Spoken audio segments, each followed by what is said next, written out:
नमस्कार, मैं हूं अनुराग चड्ढा। इनसाइड विद अनुराग में आपका स्वागत है।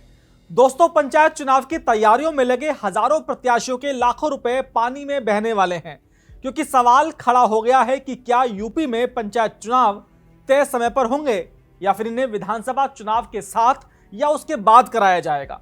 एक तरफ सपा मुखिया अखिलेश यादव का बड़ा दावा है कि सरकार जानबूझकर चुनाव टाल रही है, तो वहीं दूसरी तरफ योगी सरकार के मंत्री ओपी राजभर ताल ठोक कर कह रहे हैं कि तैयारी पूरी है, चुनाव समय पर ही होंगे। आखिर इन दोनों बयानों के बीच में असली हकीकत क्या है, जमीनी तैयारी क्या कहती है और वो कौन सा आरक्षण का पेच है जो इस पूरे चुनाव को फंसा सकता है।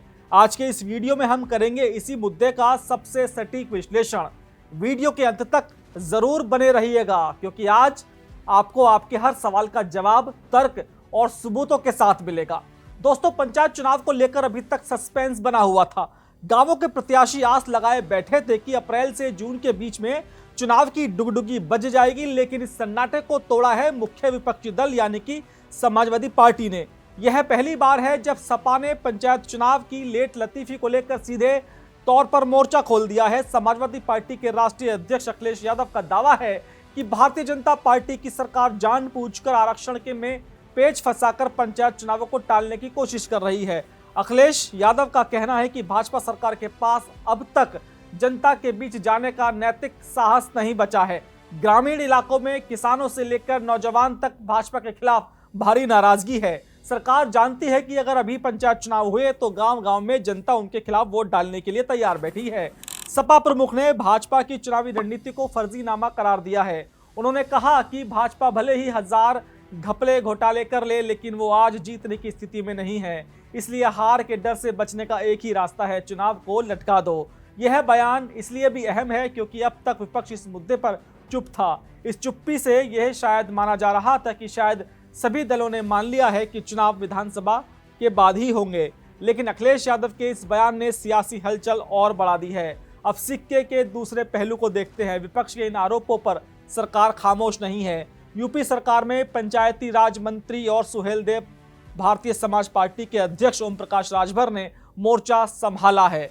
ओपी राजभर का दावा है कि पंचायत चुनाव अपने समय पर होंगे और सरकार जब चाहेगी तब चुनाव करवा लेगी। ऐसा राजभर पहली बार नहीं कह रहे हैं, बल्कि पिछले एक महीने में कई बार वो इस बयान को दोहरा चुके हैं। राजभर ने अपने दावे को मजबूती देने के लिए कुछ तकनीकी बातें भी कही हैं। राज्य निर्वाचन आयोग मतपत्र छपवा करके सभी जिले में अपना पहुंचा दिया है। मतदाता सूची में जो आपत्ति मांगी गई थी उसका निस्तारण हो गया, मतपत्र छप रहा है। 28 तारीख तक प्रकाशन हो जाएगा। चुनाव समय पर होगा, उसकी तैयारी सब चल रही है। उनका कहना है कि पंचायत चुनाव के पर्चे छप गए हैं, चुनाव सामग्री जिलों में पहुंचनी शुरू हो गई है। राज्य निर्वाचन आयोग पूरी तैयारियों में लगा हुआ है। इतना ही नहीं, इस महीने के अंत तक मतदाता सूची का अंतिम प्रकाशन भी हो जाएगा। राजभर पूरे कॉन्फिडेंस के साथ कहते हैं कि जो लोग ये कह रहे हैं कि चुनाव टल जाएगा, वे सिर्फ भ्रम में जी रहे हैं और जनता को गुमराह कर रहे हैं। दोस्तों, दावे अपनी जगह हैं और हकीकत अपनी जगह पर है। अखिलेश यादव कह रहे हैं चुनाव नहीं होंगे, राजभर कह रहे हैं कि तैयारी पूरी है, लेकिन असली पेच फंसा कहां है, आइए इसे समझते हैं। अगर हम जमीनी हकीकत और कानूनी प्रक्रियाओं का विश्लेषण करें तो राजभर के दावे पर कई सवालिया निशान खड़े होते हैं। चुनाव में देरी का सबसे बड़ा कारण है ओबीसी आरक्षण। हाल ही में इलाहाबाद हाई कोर्ट में सरकार ने यह आश्वासन दिया है कि वो ओबीसी आरक्षण तय करने के लिए एक समर्पित आयोग बनाएगी। अब यहीं पर गणित गड़बड़ा जाता है, क्योंकि अभी सरकार ने सिर्फ आश्वासन दिया है, आयोग अभी धरातल पर नहीं बना है। राजनीतिक जानकारों और कानूनी विशेषज्ञों का कहना है कि पिछड़ा वर्ग आयोग के गठन में उसकी नियमावली बनाने में अभी समय लगेगा। आयोग बनने के बाद उसे पूरे उत्तर प्रदेश के 75 जिलों में सर्वे करना होगा। यह कोई एक दिन का काम नहीं है। सर्वे के बाद रिपोर्ट बनेगी, उस पर आपत्तियां मांगी जाएंगी और तब जाकर आरक्षण की लिस्ट फाइनल होगी। इस पूरी प्रक्रिया में कम से कम 5 से 6 महीने का समय लग सकता है। अब जरा कैलेंडर देखिए, फरवरी लगभग खत्म हो चुका है। मार्च का आधा महीना एसआईआर प्रक्रिया खत्म करने, अधिकारियों के ट्रांसफर पोस्टिंग और वित्तीय वर्ष की क्लोजिंग में निकल जाएगा। अगर सरकार को अप्रैल से जून के बीच चुनाव कराने हैं तो उनके पास सारी प्रक्रिया पूरी करने के लिए बामुश्किल 15 से 20 दिन बचते हैं। इतने कम समय में आयोग का गठन करना, सर्वे पूरा करना और आरक्षण सूची जारी करना, यह किसी भी हालत में मुमकिन नहीं लगता, ना तो इंसानी तौर पर और ना ही प्रशासनिक तौर पर। यही वो सबसे बड़ी वजह है जो बार बार ये खबर लीक होकर बाहर आती है कि चुनाव तय समय पर नहीं होंगे। बिना आरक्षण तय किए चुनाव हो ही नहीं सकते और आरक्षण तय करने के लिए जिस समय की दरकार है वो सरकार के पास है ही नहीं। अब सवाल है कि अगर अप्रैल जून में चुनाव नहीं हुए तो फिर कब होंगे? अगर यह डेडलाइन मिस हो जाती है तो उसके बाद शासन प्रशासन, भारत निर्वाचन आयोग और सभी राजनीतिक दल 2027 के महाकुंभ यानी उत्तर प्रदेश विधानसभा चुनाव की तैयारियों में व्यस्त हो जाएंगे। किसी भी पार्टी के लिए, चाहे वो भाजपा हो या सपा, पंचायत चुनाव से कई गुना ज्यादा महत्वपूर्ण विधानसभा का चुनाव है। पूरी मशीनरी और संसाधन वहां झोंक दिए जाएंगे। ऐसे में यह प्रबल संभावना हो जाती है कि पंचायत चुनाव विधानसभा चुनाव के बाद ही कराए जाएंगे। हालांकि इसमें एक कानूनी पेच भी है। राज्य निर्वाचन आयोग के पूर्व अपर आयुक्त जेपी सिंह का मानना है कि पंचायत चुनाव में थोड़ा बहुत विलंब हो सकता है, लेकिन इसे अनिश्चितकाल के लिए टालना बहुत मुश्किल होगा।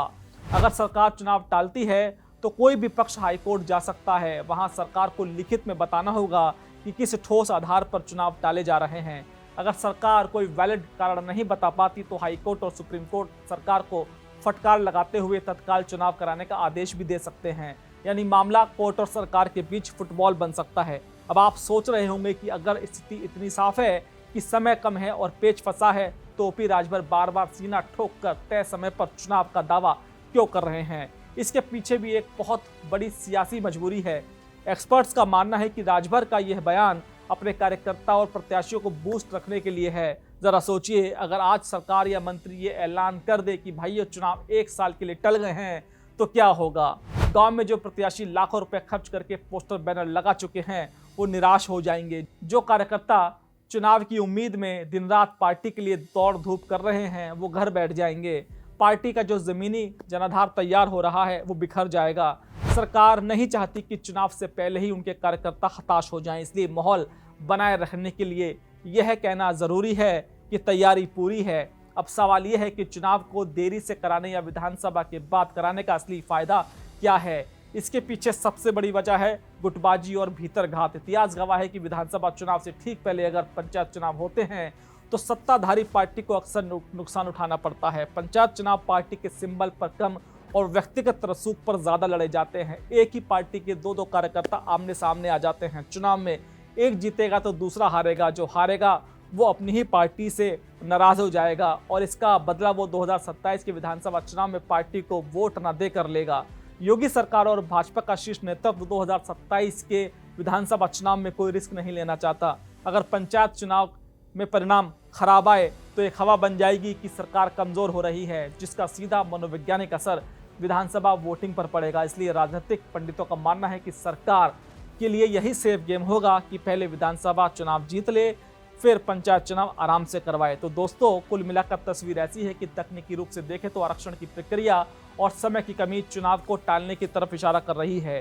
राजनीतिक रूप से देखें तो भीतरघात का डर भी चुनाव टालने की वकालत करता है, लेकिन कोर्ट का डंडा और संविधान का नियम सरकार पर समय पर चुनाव कराने का दबाव बना रहा है।